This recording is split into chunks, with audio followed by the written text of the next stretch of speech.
প্রশ্ন হচ্ছে নয়, তবে কোন পথে এই টাকা অর্থাৎ এই জাল টাকা ঘুরছে সেটাও কিন্তু এই মুহূর্তে তদন্ত করে দেখছেন এসটিএফ এর আধিকারিকরা। সৈকত আমাদের প্রতিনিধি এই মুহূর্তে আমাদের সঙ্গে রয়েছে, আরো লেটেস্ট আপডেট তুলে ধরবে আপনাদের সামনে। সৈকত, এই মুহূর্তের কি খবর পাচ্ছ?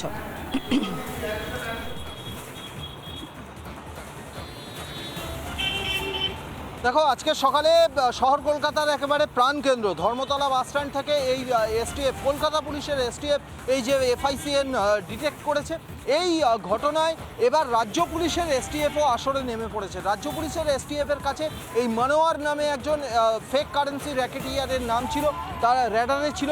সেই মনোয়ার কিনা কলকাতা পুলিশের যে এসটিএফের আধিকারিকরা, সেই আধিকারিকদের সঙ্গে রাজ্য পুলিশের এসটিএফের আধিকারিকরা তথ্য শেয়ার করছেন। কারণ রাজ্য পুলিশের এসটিএফের কাছে যে মনোয়ারের নাম আছে, সেই মনোয়ার কিন্তু বাংলাদেশ থেকে এই পশ্চিমবঙ্গ হয়ে গোটা উত্তর পূর্ব এবং ভারতের পূর্ব দিকে এই ফেক কারেন্সির মাধ্যমে অপরাধ সংগঠিত করার ক্ষেত্রে একটা গুরুত্বপূর্ণ ভূমিকা নেয়। এবং সেক্ষেত্রে তার কাছে অর্থাৎ রাজ্য পুলিশের এসটিএফের কাছে যে মনোয়ারের নাম আছে, সেই মনোয়ার বাংলাদেশ থেকে ফেক কারেন্সি নিয়ে এসে এবং যে কারেন্সিটা নিয়ে আসে সেটা কিন্তু সেটা ফেক কারেন্সি হিসাবে চিহ্নিত করা অত্যন্ত কঠিন।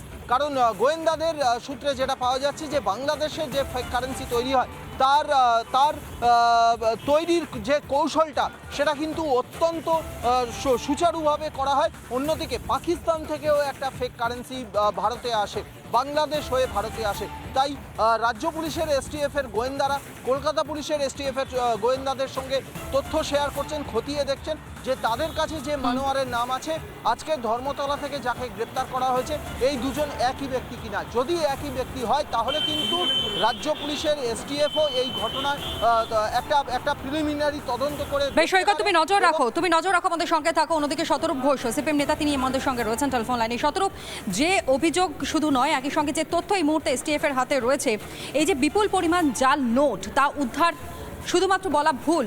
এই টাকার সঙ্গে কোনো রকমভাবে বিদেশি যোগ বা বাংলাদেশের যোগ রয়েছে বলেও কিন্তু সন্দেহ করা হচ্ছে। কিন্তু এত জাল নোট ঢুকছে কি করে এই রাজ্যে? হ্যাঁ, এটা নিঃসন্দেহে চিন্তার প্রথম কথা হচ্ছে আমাদের রাজ্যে সবই জাল। এখানে জাল আইএস অফিসার লোককে জাল ভ্যাকসিন দেয়, জাল পুলিশ, জাল ডাক্তার। এই গতকালই দেখলাম মধ্যমগ্রাম পুরসভায় একটা লোক জাল ডাক্তার হয়ে লোককে চিকিৎসা করছে।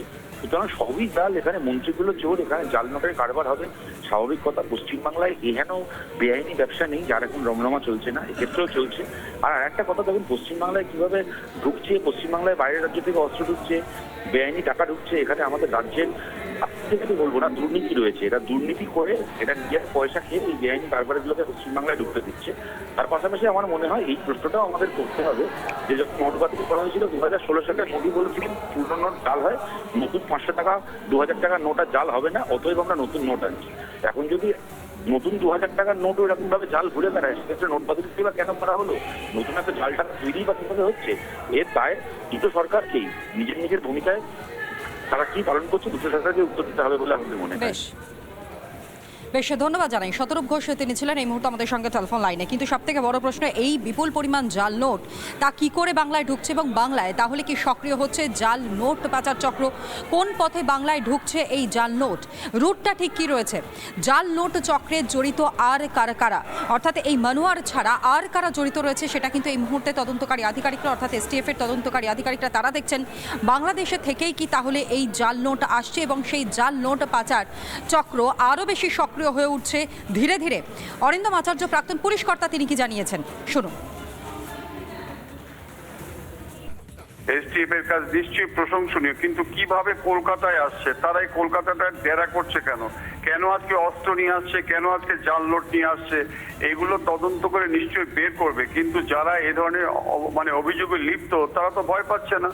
তাদের যে সমস্ত আপনি জানেন এগুলো লিয়াজু ছাড়া এগুলো আসে না। এদের অবশ্যই তার পিছনে কোনো একটা উদ্দেশ্য আছে, অবশ্যই তার পাশে কোনো একটা ক্রিমিনাল এই ধরনের কাজ করছে। সেটা আসল দোষীদের কিন্তু আজকে ধরে এবং আজকে আসল ব্যক্তিকে যদি না ধরতে পারে, তাহলে কিন্তু আগামী দিনে কলকাতার যে কোনো মুহূর্তে এই অর্থের বিনিময়ে কিন্তু আরো বড় সাধারণ মানুষের যে নিরাপত্তা, সেটা বিঘ্ন হতে পারে বলে আমার মনে হয়।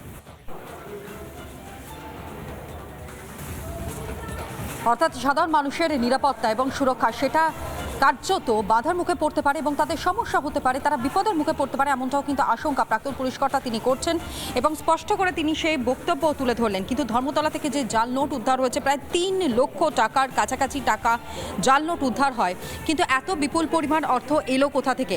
তথ্য ইতিমধ্যেই অনুসন্ধান করবার চেষ্টা করছেন তদন্তকারী আধিকারিকরা। বাংলাদেশি যোগ রয়েছে কিনা তাও খতিয়ে দেখা হচ্ছে এবং পাশাপাশি বাংলায় কি তাহলে নোট চক্র, অর্থাৎ এই জাল নোট পাচার চক্র, তা ক্রমাগত আরও বেশি সক্রিয় হয়ে উঠছে?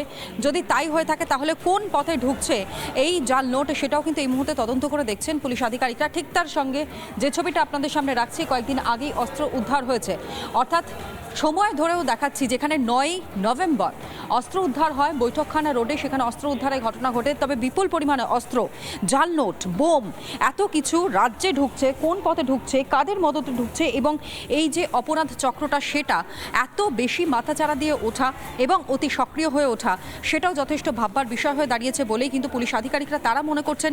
এবং যে ছবিটাও আপনাদের সামনে আমরা লাগাতার তুলে ধরছি, একদিকে জাল নোট উদ্ধারের ঘটনা, অন্যদিকে আগ্নেয়াস্ত্র উদ্ধারের ঘটনা।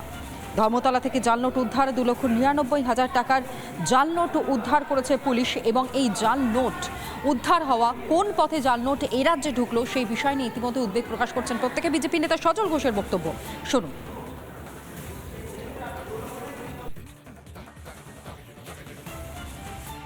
পুলিশ দায়িত্ব নিয়ে এই কাজটা করেছে, হয়তো এই যেখান থেকে ধরা পড়েছে সেই সব এরিয়ায় রফাটা সঠিকভাবে হয়নি, তাই ধরে নিয়েছে। শুধু এরা অনুপ্রবেশ করছে না, এরা আমার অর্থনীতিটাকেও ভেঙে দিতে চাইছে দেশের। এরা এই টাকাগুলো নিয়েছে, প্যারালাল ইকোনমি ক্রিয়েট করে দেশের অর্থনীতিকেও এরা ভেঙে দিতে চাইছে। এটা একটা সংগঠিত রাষ্ট্রের বিরুদ্ধে ষড়যন্ত্র। এ দেশের ইকোনমিটাকে ভেঙে দাও। নোটবন্দির পরে বাজারে জাল নোট তুলনামূলকভাবে অনেক কমে গিয়েছে।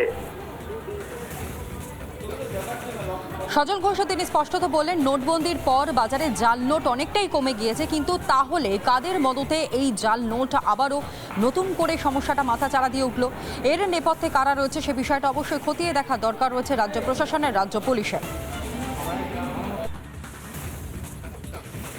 নানা ধরনের কন্টেন্ট দেখার জন্য লাইক করুন, শেয়ার করুন আমাদের ফেসবুক পেজ, সাবস্ক্রাইব করুন আমাদের ইউটিউব চ্যানেল।